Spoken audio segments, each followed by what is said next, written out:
Welcome to Kali twisted stories part 72। जय माँ काली जय माँ तारा, आप सबका भला हो। राधा और कृष्ण का प्रेम के पार्ट 10 में आपका स्वागत है। मनोहर, तुम डोमेस्टिक वायलेंस और अटेम्प्ट टू मर्डर दोनों ही के केस में अंदर जाओगे। तुमको राधा पे हाथ नहीं उठाना चाहिए था। मनोहर बोला, धमकी किसी दे रहा है? धमकी किसे दे रहा है? तू आया है यहाँ पर मेरी ज़िंदगी ख़राब करने के लिए। तू ही है वो शख्स जिसने मेरी लाइफ ख़राब करी हुई है। जा, जो करना है कर ले, जो उखाड़ना है उखाड़ ले। मैं कुछ नहीं करूँगा, जो भी करेगी पुलिस करेगी। डॉक्टर्स राधा के शरीर पर जले हुए सिगरेट के निशान को इन्वेस्टिगेट कर रहे हैं और उसके होश में आते ही वो जब बयान देगी तो बिलीव मी, तुमने जो यहाँ स्टंट किया हुआ है ना एंग्री हस्बैंड का, ये तुम्हें बहुत भारी पड़ेगा। तुम कम से कम 13 से 15 साल तक जेल में सड़ोगे।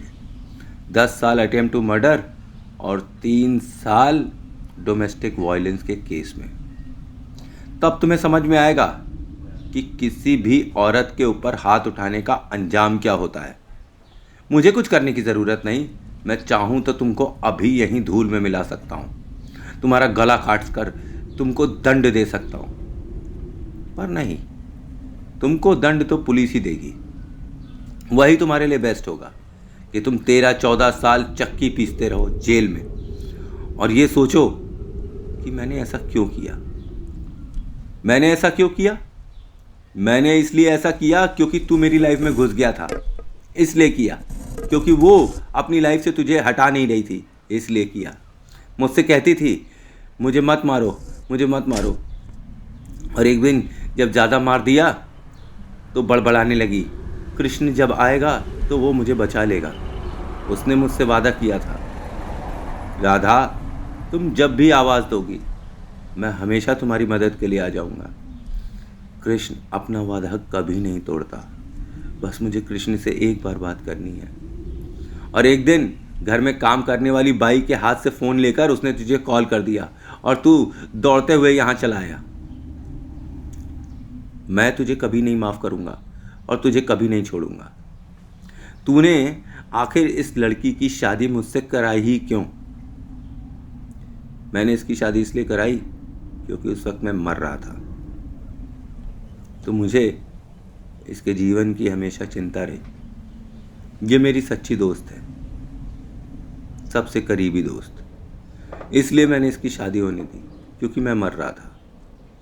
मैं मर रहा था तो इसको मार नहीं सकता था। और उसके बाद मनोहर, बिलीव करो, जब से तुम लोगों की शादी हुई है ये हमेशा तुमसे फेथफुल रही है और इसने मुझे कभी भी संपर्क करने की कोशिश नहीं करी। और उस दिन के पहले मैंने भी इसे कभी संपर्क में करने की कोशिश नहीं करी थी। मनोहर बोला, मुझे कुछ नहीं चाहिए, समझे? मुझे कुछ लेना देना नहीं है तुम्हारी राधा से। मुझको अब इस पे भरोसा नहीं। चलो मैं एक बार मान भी लूँ कि तुमने इसकी शादी उस वजह से कराई मुझसे, पर अब मेरा मन इसके साथ नहीं लगेगा। मेरे मन में ऐसा कंकड़ आ गया है जिससे मैं इसके साथ नहीं रह सकता। तुम इसे अपने साथ ले जाओ। डॉक्टर केबिन के बाहर आ रहे थे और बोले, राधा शुक्र है कि केवल 10 ही सीढ़ियों से नीचे गिरी थी। उसकी दोनों टांगें टूट गई हैं, उसका बच्चा सेफ है, पर सर में चोट लगने की वजह से वो थोड़ी कोमा टाइप की हो गई है। मतलब वो सब कुछ देख सकती है, सुन सकती है, पर वो कुछ रिस्पॉन्स नहीं कर पा रही है। शायद सर पर चोट लगने की वजह से उसकी कोई नस दब गई है। मुबारक हो, जिंदा हो या मुर्दा, राधा तुम्हें ही मुबारक हो। अब इस जिंदा लाश को कौन अपने सर पर रखेगा? डॉक्टर ने बड़े अचरज से देखा मनोहर को और बोला, आप साहब कौन हैं? मैं इसी औरत का हस्बैंड हूं। तो आप कौन हैं जो इसको लेकर आए? मैं इसका दोस्त हूँ, कृष्ण ने बोला। कैसे हस्बैंड हैं आप? आपकी वाइफ जीवन और मरण के चक्र में फंसी हुई है और आपको कोई फर्क नहीं पड़ता, और इसका ये दोस्त, इसको फर्क पड़ता है। डॉक्टर ने बोला, आप कृपया करके वार्ड से बाहर निकलिए। मैं नहीं चाहता कि कोई नेगेटिव इंसान मेरे पेशेंट के पास रहे और उसकी तबीयत और ख़राब हो। और हाँ मिस्टर कृष्ण, आप आइए और पेपर्स पे साइन कर दीजिए। क्या करेंगे आप? इनका डिस्चार्ज लेंगे?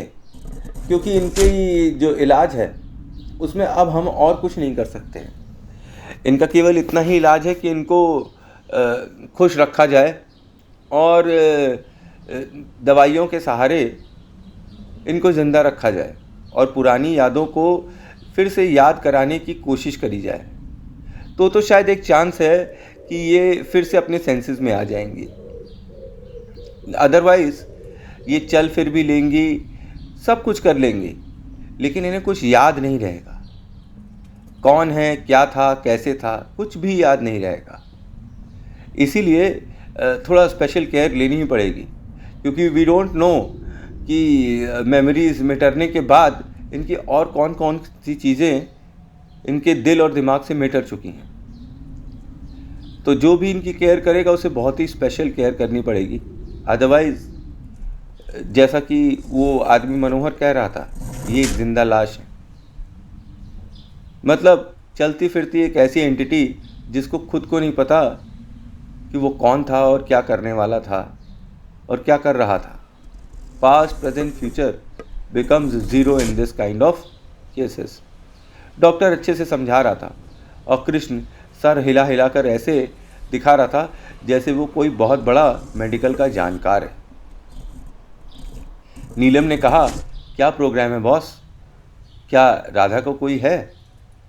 कृष्ण ने बोला, राधा का कोई नहीं है, न माँ न बाप। मैं ही उसका एक इकलौता सहारा था और सहारा हूँ। मैं ही वो शख्स था जिसके ऊपर वो हमेशा से बहुत ही ज़्यादा भरोसा करती थी, और आज भी इसी भरोसे के कारण उसने मुझे कॉल किया था। इसीलिए मैं अपने आप को रोक नहीं पाया। मेरी सिक्स सेंस बोल रही थी कि राधा बहुत ही ज़्यादा मुसीबत में है।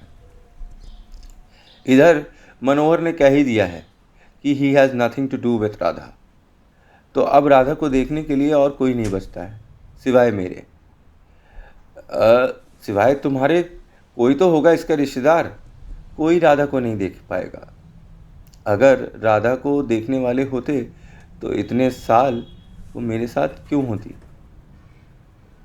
राधा भी अकेली थी और मैं भी अकेला था, इसीलिए हमारी दोस्ती हो गई, और फिर ये दोस्ती प्यार में बदल गई। और मैं इसे सच्चा प्यार करता था, इसीलिए मैंने अपने आप को दांव पे लगा दिया और इसका भविष्य सुनहरा करा। पर मुझे क्या पता था कि मेरे अतीत के काले साए इसकी ज़िंदगी में आ जाएंगे और इसको इस हालत तक पहुंचा देंगे। डॉक्टर ने बोला, बेबी को तो कुछ नहीं हुआ है, चमत्कारिक रूप से वो बच गया है और मेरे ख्याल से डिलीवरी भी ऑन टाइम ही होगी। तो अगर आप इसे ले जा रहे हैं तो या तो इन्हें बॉम्बे में ही रखिए या इन्हें वहाँ ले जाइए जहाँ आप रहते हैं, क्योंकि इस कुछ ही पीरियड्स के बाद, कुछ ही समय के बाद ये ट्रैवलिंग करना अफोर्ड नहीं कर पाएंगी। कृष्ण ने सर झुकाकर हाँ बोला और पेपर्स पे साइन किया। व्हील चेयर पे राधा को लेकर और नीलम को लेकर कृष्ण रेलवे स्टेशन की तरफ बढ़ चला। अभी वो बाहर ही निकला था कि मनोहर वहाँ पर आ धमका। उसने कहा कि ले तो जा रहे हो इसको, पर किसी भी सूरत में इस बला को मेरे सिर पर वापस मत मारना। ये याद रखना कि इसके लिए मैं मर गया और मेरे लिए ये मर गई। कृष्ण ने बोला, she is carrying your child Manohar, for heaven sake. I don't know, Manohar बोला, I don't know whose child it is. I have nothing to do with this woman. Krishna बोला, ठीक है, तुमको राधा से कोई सरोकार नहीं है, इसके बच्चे से भी कोई सरोकार नहीं है। तो जैसे तुम बोल रहे हो कि फिर राधा को कभी मैं तुम्हारे पास न लाऊं, तो तुम भी वादा करो कि राधा के पास कभी नहीं पहुंचोगे। जो भी होगा मैं देख लूँगा, और इसका जो बच्चा होगा उसको भी मैं देख लूँगा। मनोहर बोला, तेरा नहीं है, तू खुद कह रहा है, फिर भी देखेगा। मेरा नहीं है तो क्या हुआ, राधा का तो है, और जो मैं राधा को देखूंगा तो उसको तो देख ही लूँगा। यह कहकर कृष्ण, नीलम और राधा रेलवे स्टेशन की ओर ऑटो कर निकल पड़े। अब लखनऊ पहुंचने की देर थी। अब लखनऊ पहुंचने में कम से कम तो 17-18 घंटे लगते ही हैं। कृष्ण ने अपने ऑफिस में फ़ोन किया कि वो कल से ज्वाइनिंग कर रहा है। इधर उसके बॉस ने उसे बताया कि उसकी बीवी रुक्मणी ऑफिस आई थी और उसके सैलरी अकाउंट को अपने अकाउंट में ज्वाइन कराने की ज़िद कर रही थी, पर क्योंकि तुम्हारी हालत से मैं वाकिफ़ हूँ इसलिए मैंने ये होने नहीं दिया है।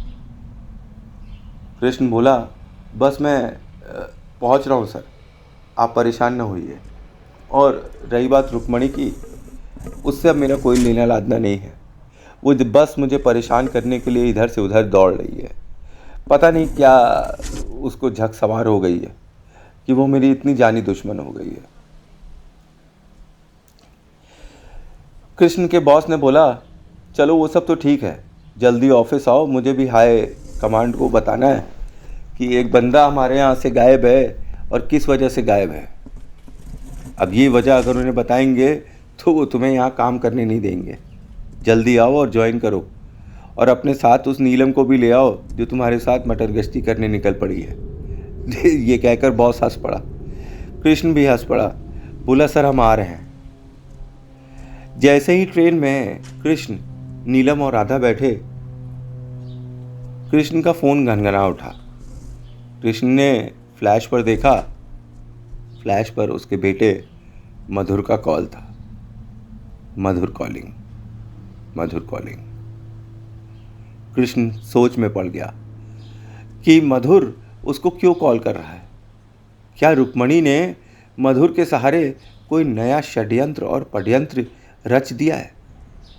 क्या कोई अब नई कहानी या नया खेल चालू होने वाला है कृष्ण की लाइफ में, जहां कृष्ण इतनी बुरी तरीके से टूट चुका है कि राधा भी उसको जीर्ण शीर्ण हालत में मिली है और उसकी देखरेख करना भी अब ज़रूरी हो गया है।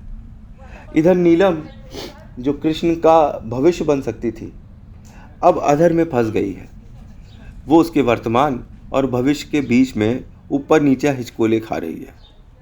राधा नाम की इस एंटिटी ने एक बार फिर से कृष्ण के पूरे जीवन को हिला दिया था, और मधुर का कॉल देखकर उसे आशंका होने लगी थी कि अब कोई नया कांड होने ही वाला है। तो थैंक्स फॉर वॉचिंग। जय मां काली, जय मां तारा। आप सबका भला हो। आई होप आपको कहानी अच्छी लग रही होगी। राधा और कृष्ण के प्रेम का नेक्स्ट पार्ट मैं कल अपलोड करूंगा। Thanks for watching.